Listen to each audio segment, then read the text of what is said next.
Hello friends, welcome back to the channel. So today we're doing a bit of a different style of video where we're going to be looking back to the 2025 PGA Tour season and kind of looking at what made the best golfers win more often, what made them shoot lower scores, and what just makes those better golfers better than the rest of the pack on the PGA Tour. So we're going to look at a bunch of different stats, kind of make a conclusion, and feel free to leave your comments and your theories on what makes the best golfers the best. So let's get into it. So a lot of people, when they're looking at who the best golfers in the world are, they go to a couple things. They go to the official world golf rankings, they go to the FedEx Cup points, they go to wins, they go to money, they go to all that. I'm going to skip over all that. All that information you can find online. You can look that up on the PGA website and everything. But I wanted to kind of look more as to the golfers' individual games and what kind of sets them apart from the others. We all know we see people win more often than others. We see the people at the top of the leaderboard. So I don't really want to waste too much time going over that. I'm going to skip right into dissecting different golfers' individual games. So the main stat we're going to use there is strokes gained. So if you don't know what that is, that's basically just breaking down an individual's golf performance based on their shot, and each shot they're determining how much of that shot did they gain an advantage on the field or lose an advantage to the field, thus gaining or losing strokes to the field. So that's going to be my main focus of categorizing why the best golfers are the best. If you want to look up official world golf rankings or FedEx Cup points, you'll see a lot of the same names that you'll see in the strokes gain category. This is more just looking at a golfer's game opposed to the results from them playing in tournaments. So now that we have that out of the way, I'm going to go ahead and put on the screen right now the top 10 strokes gained players of the 2025 season.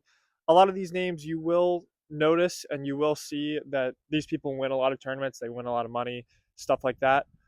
Some of these names you might not be as familiar with, but I'm sure you've seen, if you've been watching the PGA Tour, you've seen a lot of these guys near the top of the leaderboard. And this is breaking down why these guys are some of the best in the game. All right, so as we jump into the video here, I want to start with the top two on this list. So the list you saw in the previous clip, that is strokes gained total. That is every single shot across the entirety of their PGA Tour 2025 season. That is every single shot from tee to green, everything in between. It encompasses everything for their entire games for the entire 2025 season. So those top two, Scotty Scheffler, Rory McIlroy. Scotty, great golfer, great season, won several times on tour. Even started out 2026 with a big win last week in the Amex. And then we got Rory McIlroy, who won the Masters last year, completed the Grand Slam. He had a great season. So I'm going to take those two golfers first, and I'm going to put their stats up here on screen. We're going to talk about four main categories today: strokes gained off the tee, strokes gained approach, strokes gained around the green or short game, and strokes gained putting. So out of these four stats, you'll notice that these two golfers are top 50 in all four. That is very rare to see, and that's something you won't see from anybody else on this list. Furthermore, they also have very good win rates and very good scoring averages. We'll put those up here. Although there are several golfers in this top 10 list that are ranked in the top 25 in both, these guys are 1 and 2 in both of those, as well as 1 and 2 in strokes gained total. So you'll see a lot of 1s and 2s from these guys. They are my upper tier outliers, as their games are very strong right now.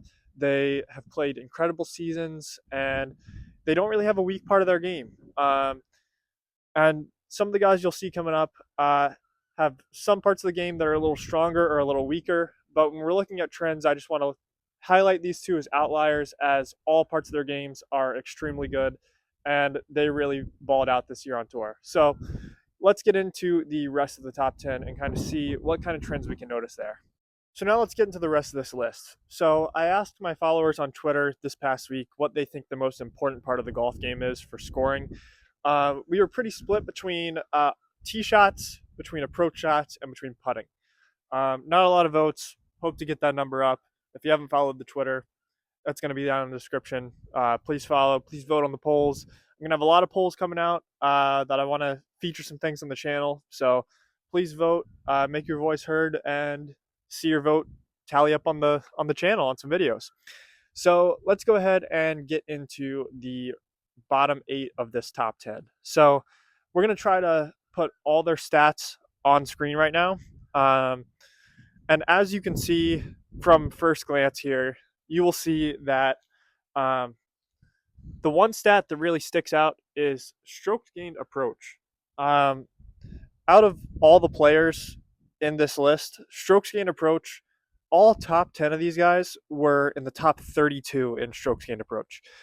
This means that coming into the green, their iron shots, whatever shot they had trying to hit the green, they succeeded at a rate much higher than the average PGA Tour pro.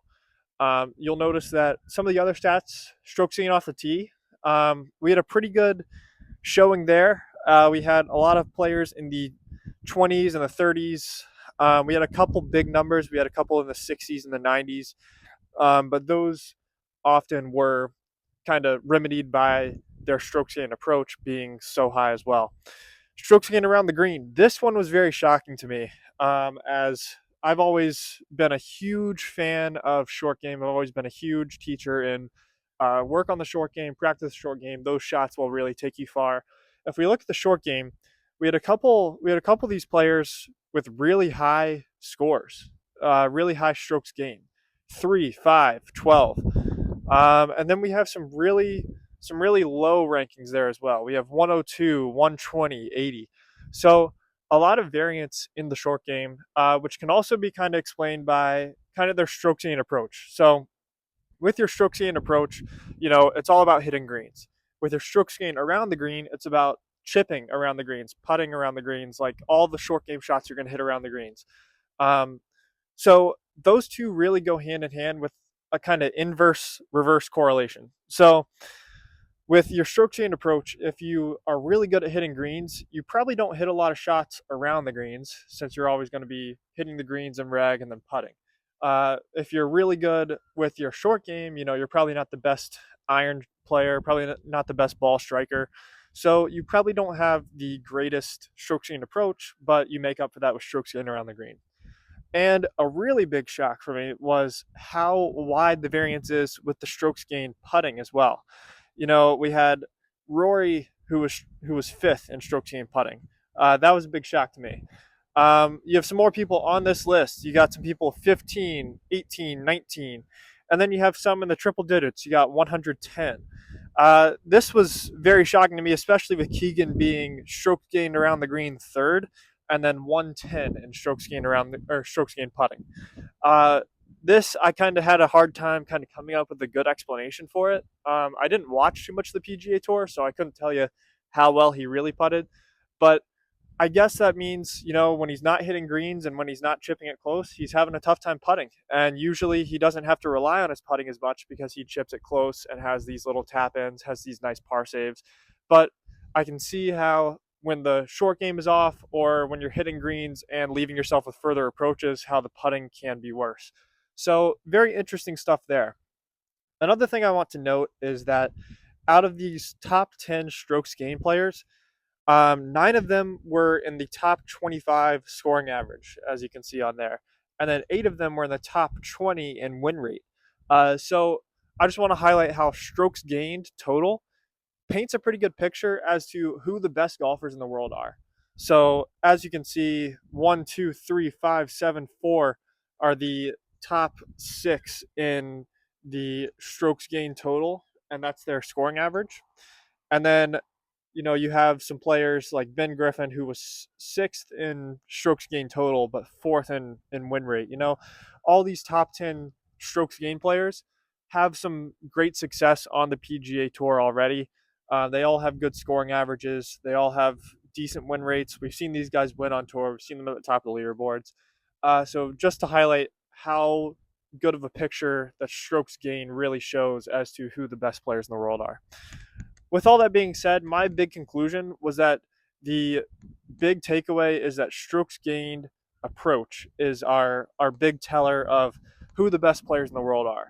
When you are striking the ball well and hitting greens, even when you're leaving yourself with a further proximity to the hole, it seems like these players are scoring better, they're winning tournaments, mainly because they're staying out of trouble. You know, a lot of trouble on the tour comes around the greens, and if you are missing greens on those super undulated areas and on those very penalizing areas, those strokes can add up fast. You know, you can, slide off a green into a hazard or into a bunker, into a tough spot, and soon enough you're giving up more than one stroke by missing the green. So a lot of these guys that hit the green, they have really shown that hitting greens, regardless of how close you are to the pin, is going to be a beneficial thing to your golf score.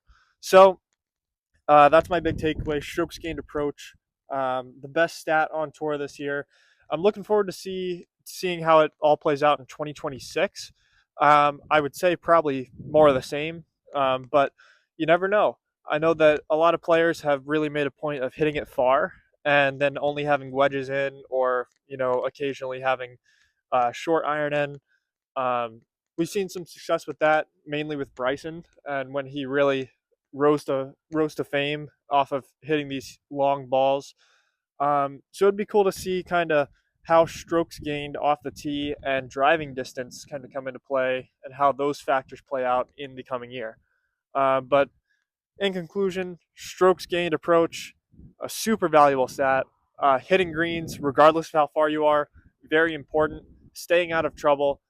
Stroke gained approach, the people who hit the greens do it best, and they stay out of trouble the most. And that will win you tournaments, and that will help your scoring average go down. So I hope you found this helpful. Comment below if you agree, if you disagree, if you think there's more stats in play.